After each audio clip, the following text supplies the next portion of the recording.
Disneyland. It's billed as the happiest place on Earth. It's a meticulously crafted fantasy world where reality is suspended, and for a few magical hours, you can believe in fairy tales. Since the park first opened its gates, there have been over 100 fatalities across Disney properties in the United States. While many are from natural causes, a shocking number are the direct result of breathtakingly dumb decisions.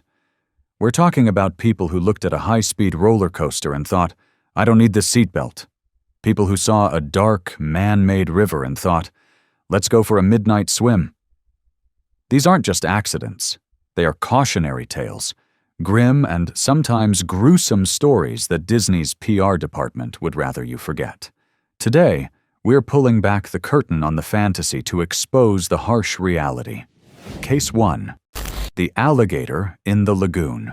Our first case is a gut-wrenching tragedy that shattered the illusion of Disney's carefully controlled environment. It's June 14th, 2016, at Disney's Grand Floridian Resort and Spa, one of the most luxurious and expensive properties at Walt Disney World. The Graves family, on vacation from Nebraska, were having what they thought was a perfect evening. They were attending an outdoor movie night on the pristine, sandy beach of the Seven Seas Lagoon. Their 2-year-old son, Lane, was playing at the water's edge, splashing in the ankle-deep water under the watchful eyes of his parents. It was a scene of pure, idyllic family bliss. But the Seven Seas Lagoon, despite its man-made beaches and resort-like appearance, is still a part of the wild Florida ecosystem. And in Florida, where there's water, there are alligators. Around 9:15 p.m., as Lane played, an alligator, estimated to be between 4 and 7 feet long, approached from the dark water, completely unseen. In a horrifying instant, the predator lunged, clamped its jaws on the small child, and pulled him into the lagoon. What followed was a father's worst nightmare.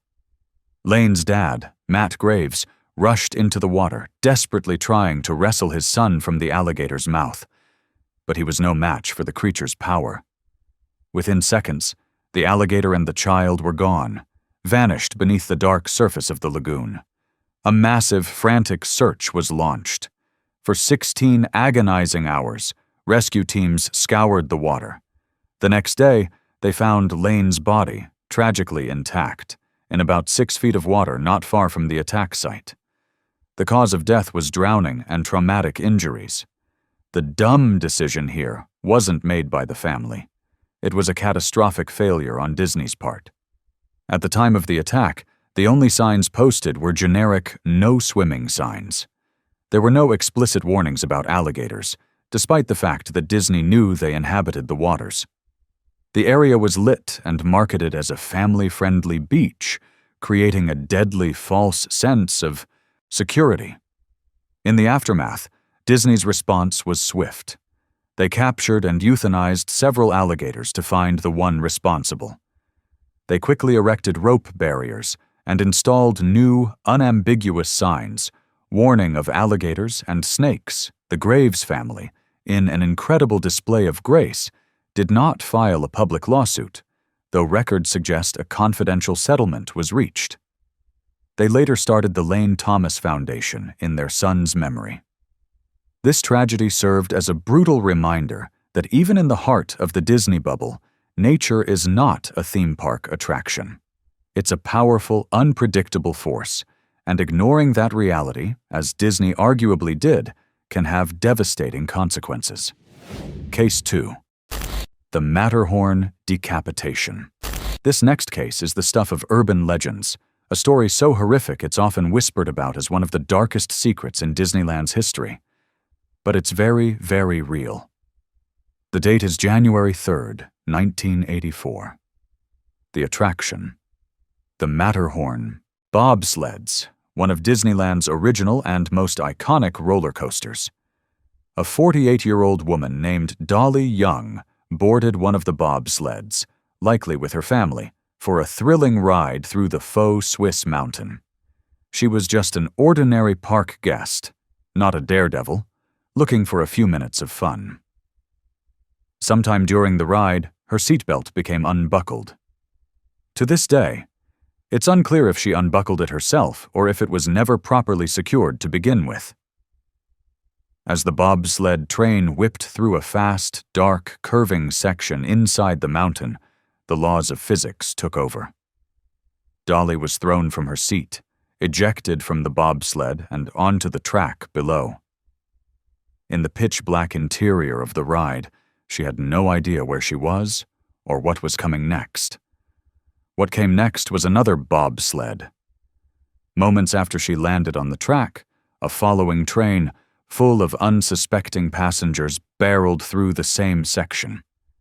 There was no time to stop, no time to react. The front of this oncoming bobsled struck her. The impact was so violent, so brutal, that she was decapitated. When the ride came to an emergency stop, staff had to enter the dark, cavernous structure to investigate. They were met with a scene of unimaginable horror. Dolly's body and her severed head, lying on or beside the track. The dumb decision here is a fatal one. Riding a high-speed, high G-force attraction without a secure restraint. Whether it was her own choice to unbuckle it, or a failure on the part of the ride operator to ensure it was fastened, the result was the same. It was a completely preventable death. The family sued Disneyland, and the case was reportedly settled out of court. The incident forced a renewed focus on ride safety protocols, particularly the importance of redundant restraints and rigorous checks by park employees. It remains one of the most gruesome incidents in the park's history, a chilling testament to the fact that the rules, especially the ones that keep you strapped in, are there for a reason. Case 3. The Runaway Train Derailment. On September 5, 2003, the wildest ride in the wilderness lived up to its name in the most tragic way possible. 22-year-old Marcelo Torres was visiting Disneyland, and, like millions of others, he boarded the Big Thunder Mountain Railroad for a thrilling ride on the Runaway mine train. He was seated in the best seat in the house for a coaster enthusiast, the very front of the first passenger car, right behind the decorative locomotive engine. He was there for a good time, having no idea that the train he was on was a ticking time bomb. Due to a series of catastrophic maintenance failures, the ride was in a perilous state. Investigators would later find that key bolts on a wheel assembly had been improperly tightened and were missing a safety wire. A manager had even noted unusual sounds coming from the train earlier that day, but didn't pull it from service. As Marcelo's train entered one of the ride's dark tunnels, the improperly secured wheel assembly failed. The locomotive's front wheels left the track, and the coupler connecting it to the first passenger car snapped. The heavy locomotive, now untethered, lifted into the air, slammed into the tunnel ceiling, and then came crashing back down, directly onto the front of the car where Marcelo was sitting. He was crushed under the weight of the engine. The train screeched to a halt inside the dark tunnel, a scene of chaos and screaming. It took emergency crews a significant amount of time to navigate the confined space and extricate the victims.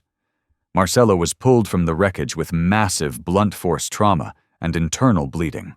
He was pronounced dead. 10 other riders were injured in the derailment. The dumb decision was a cascade of corporate negligence.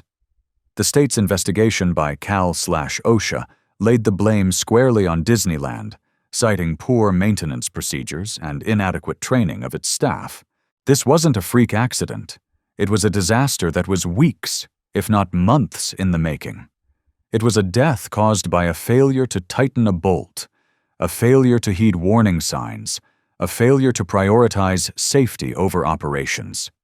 Marcelo Torres's family filed a wrongful death lawsuit, and Disney, in a rare move, admitted negligence and settled the case for an undisclosed amount.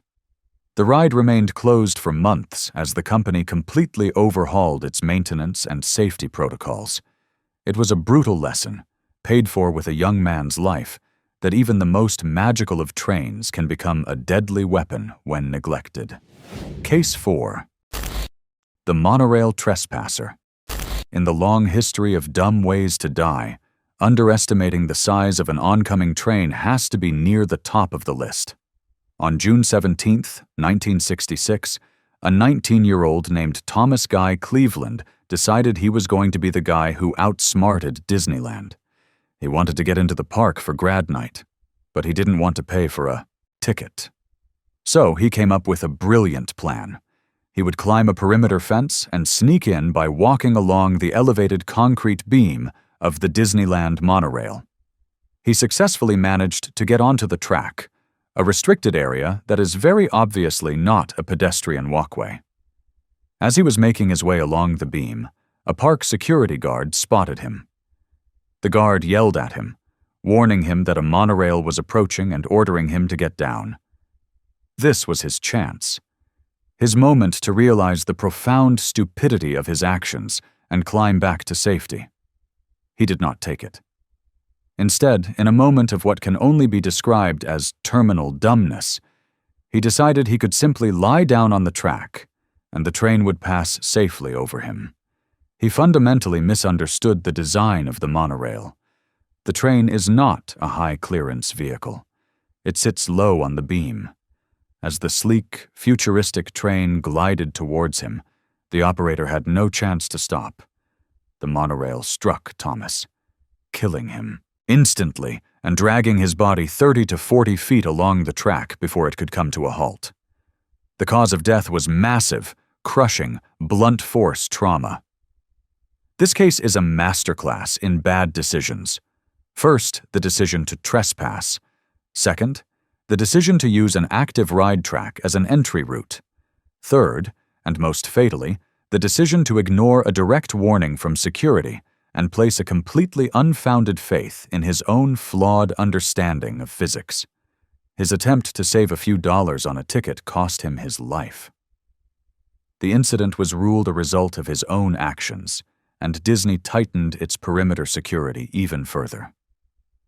It's a grim and bizarre story that serves as a permanent reminder. The monorail is not a sidewalk. Case 5. The Tom Sawyer Island Night Swim. For any kid who has ever visited Disneyland, the idea of spending a night in the park, having it all to yourself after the crowds go home, is the ultimate fantasy. On June 22, 1973, an 18-year-old named Bogdan Delorot and his 10-year-old younger brother decided to live that fantasy. They were visiting Tom Sawyer Island, and as the park was closing, they hid. They successfully avoided the final sweep by park employees who clear the island of all guests before the last raft departs. Their plan had worked. They were alone on Tom Sawyer Island after dark. But their brilliant plan had a fatal flaw. They were now stranded. The rafts had stopped running for the night. They were stuck on an island, surrounded by the dark, man-made waterway known as the Rivers of America. So they made their second, monumentally bad decision of the evening. They decided to swim for it. The problem was, the 10-year-old didn't know how to swim. Undeterred, Bogdan, the older brother, told his little brother to climb on his back, and he waded into the river, determined to carry him across. The Rivers of America may look quaint, but it's a deep, murky body of water with currents generated by the park's attractions. As Bogdan trudged into the deeper water, carrying the weight of his brother, he quickly became exhausted. In the darkness, struggling to keep both of their heads above water, he began to panic. He slipped beneath the surface and never came back up. His younger brother, now flailing alone in the water, was spotted by a park employee and rescued. The search for Bogdan, however, ended the next morning when his body was recovered from the river. He had drowned. This is a tragedy born from a series of classic teenage misadventures. The dumb decisions stacked up, one after another. Hiding on the island, a seemingly harmless prank, followed by the incredibly reckless decision to attempt a night swim in a dangerous waterway while carrying a non-swimmer. Bogdan's death was, in a sad and ironic way, a result of his attempt to be a hero to his little brother, a misguided effort to fix one bad decision with another, even more dangerous one. It's a heartbreaking story about how a childish fantasy can turn into a real-life nightmare in the blink of an eye. Case 6. The Drunken Grad Night Joyride. Disneyland's Grad Night is a rite of passage for Southern California high schoolers, an all-night party inside the Magic Kingdom. It's also, historically, been a night fueled by teenage hormones and, often, smuggled in alcohol. On June 4, 1983, that combination proved deadly. An 18-year-old graduate named Philip Strawn was at Grad Night with a friend, and they had been drinking. In their intoxicated state, they decided to embark on an adventure.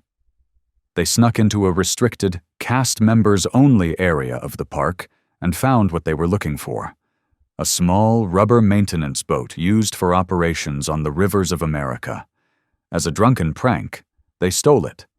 They pushed off from the shore and began paddling around the dark, empty river, laughing, no doubt, at their cleverness. But a small, unstable rubber boat and two intoxicated teenagers is a recipe for disaster. At some point in their joyride, the boat either flipped or they simply fell out. In the confusion and the dark, cold water, one of the teens managed to struggle to the shore. Philip, however, was not so lucky. He disappeared beneath the surface. A search was launched, and his body was later recovered from the river. He had drowned. The dumb decisions here are almost too numerous to count. First, drinking at a school event. Second, trespassing into a restricted area. Third, stealing park property.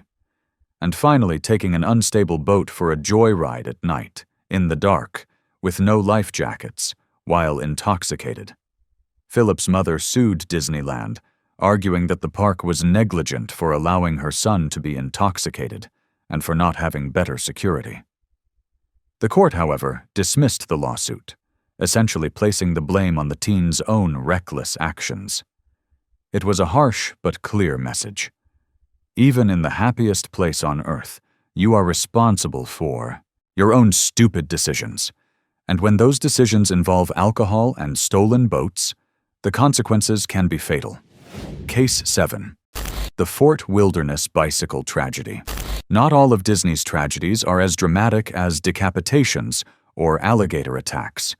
Some are quieter, sadder, and feel all the more preventable for their mundane setting. Such is the case of a 9-year-old boy named Chase Brubaker, who was on vacation with his family at Disney's Fort Wilderness Resort and Campground on April 1, 2010. Fort Wilderness is designed to be a rustic, outdoor-themed resort, and a popular activity is renting bikes to explore the sprawling property. Chase was riding his bike with another child, doing what kids do on vacation: having fun. They were riding along the resort's internal roads, the same roads used by the massive Disney transport buses that ferry guests around the property. As a bus approached, Chase, for reasons that will never be fully known, swerved. He collided with the side of the bus, lost his balance, and fell. The front of the bus had already passed him, but he fell directly into the path of the rear wheels. The driver, who had no way of seeing him, couldn't stop in time. The bus's right rear tire ran over the child. Emergency services were on the scene almost immediately, but the crushing injuries were too severe. Chase was pronounced dead. This death is a difficult one to categorize. The dumb decision isn't as clear-cut as in other cases. A preliminary investigation cleared the experienced bus driver, who was not impaired and had the right-of-way. The blame seems to lie in a systemic failure of design and risk assessment. Was it a dumb decision to allow young children on bicycles to share narrow roads with multi-ton buses? Was there inadequate separation between pedestrian areas and vehicle traffic? Was there a lack of clear warnings or designated bike paths. The boy's mother filed a lawsuit against Disney, which was settled out of court for an undisclosed amount. The incident is a heartbreaking example of how, in a complex environment like a massive resort, even a moment of childhood inattention can have catastrophic consequences. It's a tragedy that highlights the immense responsibility Disney has to foresee and mitigate every possible risk, especially when those risks involve the unpredictable nature of children. Case 8. The Jungle Cruise Sepsis Death. Our final case is a slow-burning tragedy, a death that didn't happen with a sudden crash or a dramatic fall, but was set in motion by a moment of alleged cruelty and negligence that led to a fatal infection. On August 22, 2021, 66-year-old Joanne Aguilar was visiting Disneyland with her adult daughters. Joanne was disabled and used a wheelchair, and she was excited to ride the world-famous Jungle Cruise. According to a wrongful death lawsuit filed by her family, when they got to the ride, cast members told them the wheelchair-accessible boat was not available. Instead of waiting, they directed the family to a standard boat. Trusting the employees to assist her, Joanne agreed. The ride itself was fine. The problem came when it was time to get off. The lawsuit alleges that instead of providing a proper ADA-compliant ramp or lift, the cast members placed a series of small, unstable blocks on the boat's steps to make them shallower. Then, according to the family, they laughed as the 66-year-old woman struggled to navigate the makeshift steps. As she tried to climb the wobbly blocks, she lost her balance and fell backward, landing hard. The fall resulted in a fractured femur. She was rushed to the hospital and underwent surgery. But her ordeal was just beginning. Over the next 5 months, as she was recovering in a rehabilitation facility, she developed an infection. The infection turned to sepsis, and on January 29, 2022, Joanne Aguilar died from septic shock. The dumb decision here, as alleged in the lawsuit, is a shocking display of callousness and a blatant disregard for safety and disability laws. The refusal to use an accessible boat, the creation of a dangerous, improvised ramp, and the alleged mockery of a struggling guest, it's a trifecta of negligence. The family's lawsuit accuses Disney of wrongful death and disability discrimination, arguing that the company's actions directly led to the fall that caused the infection that killed her. The family's attorney stated that the daughters went to Disneyland with the hopes of creating lifelong happy memories, and instead are left with the memory of a lack of dignity and respect for their mother. It's a horrifying story that suggests sometimes the most dangerous thing at Disneyland isn't the rides, but the very people paid to keep you safe. From the very beginning, Disney has been in the business of selling a perfect, controlled reality. But as these stories show, that control is an illusion. The real world, with all its messy, unpredictable, and often stupid human behavior, always finds a way to break through. These deaths are more than just grim statistics. They are the ghosts that haunt the Magic Kingdom, permanent stains on its carefully polished image. They are a stark reminder that no amount of pixie dust can protect you from a bad decision. The happiest place on earth has a dark side, and it's paved with the consequences of human folly. So the next time you're waiting in line for a ride, just remember, the most dangerous attraction in the park might just be the person standing next to you.